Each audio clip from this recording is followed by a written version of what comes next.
Hello, I am a couple of months late for this, I think, but I just recently finished playing Far Cry 6, and I just kind of wanted to talk about it for a minute because I thought it was a very fun game, and I really enjoyed some parts of it, and it just was a lot smarter than I was kind of expecting it to be going in. So basically, Far Cry, if you're unfamiliar, all the games since Far Cry 3 have kind of been the same thing. Like, you have this big open map, there's enemy bases that you go in and take over. There's a lot of people use stealth. I personally use stealth, but you don't have to use it. You can just go in guns blazing and fight enemies. And then story wise, they often have good setups, but lousy payoffs. Like, I don't want to get too deep into all that, but Far Cry 6 is basically just the story of a fictional country called Yara, which is based on Cuba, and it's just under the rule of a nasty dictatorship, and the dictator is played by Giancarlo Esposito. So that's just perfect casting there. That man can he's played the same character for a very long time, but as far as I'm concerned, he can just do that forever because he's perfect at it. And yeah, the game you play as a guerrilla fighter who just tries to liberate the country. And in broad strokes, that's basically the same story as Far Cry 4, which was also, okay, a third world dictatorship, and then you play as someone working with rebels to try and overthrow them. But this one, I will say, has the best story since Far Cry 3, and if not the best story in general. Now, I know this is kind of a review, but I also don't want to go on too long, so I'm not really going to talk too much about the gameplay and stuff. I thought it worked pretty well. It had some issues, mainly revolving around the way the various ammunition types worked. Like, there's just some balancing problems there. Like, the even if you're firing at someone with the type of ammo that they're not vulnerable to, I feel that it should have done a little bit more damage, so you're not sitting there emptying 8 clips into the same guy. But beyond that, it's kind of just Far Cry. It's basically what you'd expect. But story wise, well, one, we have a main character with some actual personality this time. Like, I think Donnie Rojas, who can actually be a man or a woman in this, but by default it's a woman, so that's what I went with, and that's what I'm going to refer to her as. Uh, Donnie Rojas isn't like the most amazing or deepest character of all time, but they do at least have a personality. And you do see their face a bunch, which is partially just because this game has like regular cutscenes rather than just having everything in first person from beginning to end of the game, which is a little disappointing because I feel that was a big part of Far Cry's identity almost. Its visual flair, its directing style, however you want to put that. And I am a little disappointed that we didn't get more of that. But it's not a big deal. And just one thing I liked about this is how it actually goes into the complexity that revolutions have. Like, it goes into some of the ways in which Castillo, the villain, came to power. And I actually wish it went a little bit more into that because it mentions that his father was president many decades ago before being overthrown. And then he was elected into power more recently.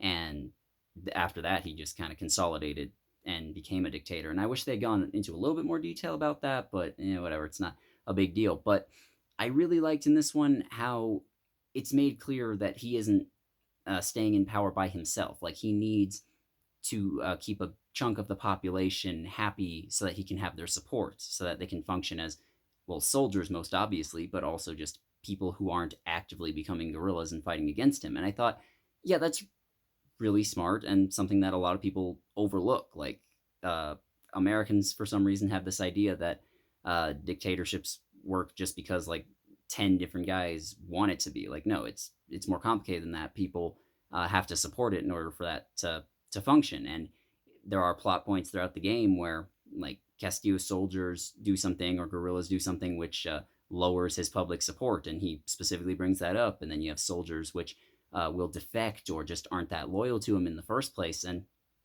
yeah, that was really smart. That was just a really good way of doing it. And they don't go into a whole lot of detail about this, but I don't think they really needed to. I think they just give you the basic idea of it, and people will figure out the rest on their own.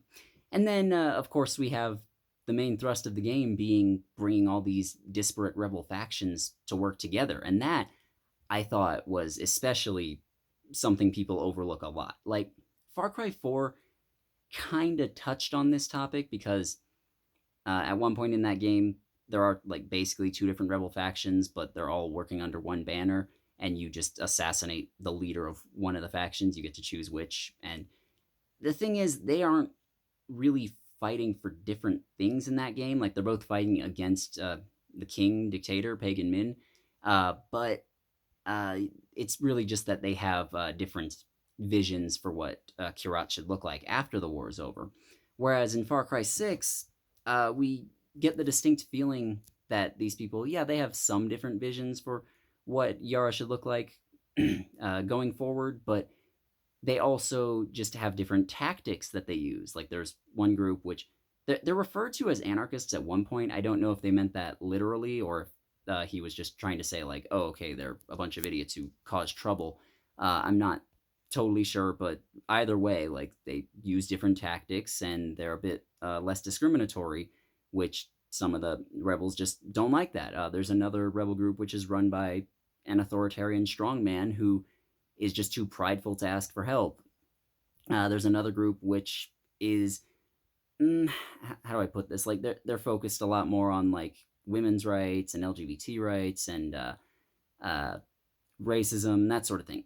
And the game does touch on all those as well. It doesn't go into, like I said, it doesn't go into a lot of detail about them, but it does at least mention that yeah, this is a thing. Like Castillo uses this to divide the population and get more support for himself. You know, they talk a lot about how there's true Yarans and fake Yarans, and while they don't outright say it, it's made clear that fake Yarans includes people that disagree with the regime. It includes like gay people or trans people or just things like that, just things that they generally dislike. And there is one trans man in this game who makes it very clear that even if they become a democracy, life isn't going to instantly be great for him afterwards. And so you get the feeling that not only are they do they have a different vision for what Yara should look like afterwards, but they're just actively fighting Castillo for different reasons right now, and they're also using different tactics to fight against him. So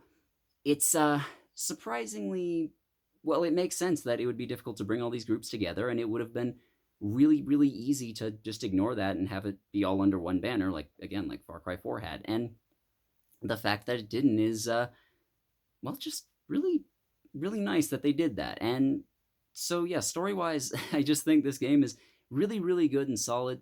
There are some issues, mainly how there are three areas that you go to, and each of those has their own storylines, which you go through. But you can tackle it in any order, so they don't connect all that much until the end, and even then, not all that much. And I think that that was a mistake. I think that it would have been better to have it scripted to go one and then the other and then the other so that the characters in each of them would be able to, interact a bit more and play off of one another. And it would actually feel like it was building and escalating to the climax as opposed to having this area kind of build to its own smaller climax and this area to its own smaller climax and this one to its own smaller and then like, oh, okay, the end of the game's coming. And on that note, yeah, the end of the game is abrupt. It's not bad, I don't think. Like, I think most of the events that go down are pretty good and pretty well put together. It's just, it happens so quick, so rapid fire. Just like, yep, this happens, then this happens, then this happens, and then okay, it's over. And like, none of it really has time to sink in, really. And I was a bit disappointed by that. And there's also not much of a resolution after the climax, where it's made clear earlier in the game that if they're not careful, then the country could just fall into another civil war after the war's over, or that the country could just come under a different type of dictatorship afterwards. And it's made clear that, yeah, most of the characters don't want that, so they're trying to work against it. And I just feel like they could have spent a few minutes putting together an epilogue that talks about that sort of thing. Like, it would have been kind of nice. But overall, just, yeah, Far Cry 6 was a really fun game, much more intelligent than I expected it to be, or that it really had any right to be. It would have been so easy for it to fall into the same trap as like Far Cry 5, where they went so far out of their way to avoid offending anybody's sensibilities that it just said nothing and was really dull and bland story wise. But this one, it does that. And while I don't think it's like going to be super controversial or anything to most people, I do think that it deserves a shot from, or deserves a chance rather, from people who otherwise may have overlooked it. And I guess that's it. That's my main review of Far Cry 6. If you've played a Far Cry game before, you basically know what the gameplay is like, other than the misstep I mentioned earlier. But story wise, it's really good, really solid. That's all. Goodbye. Bye.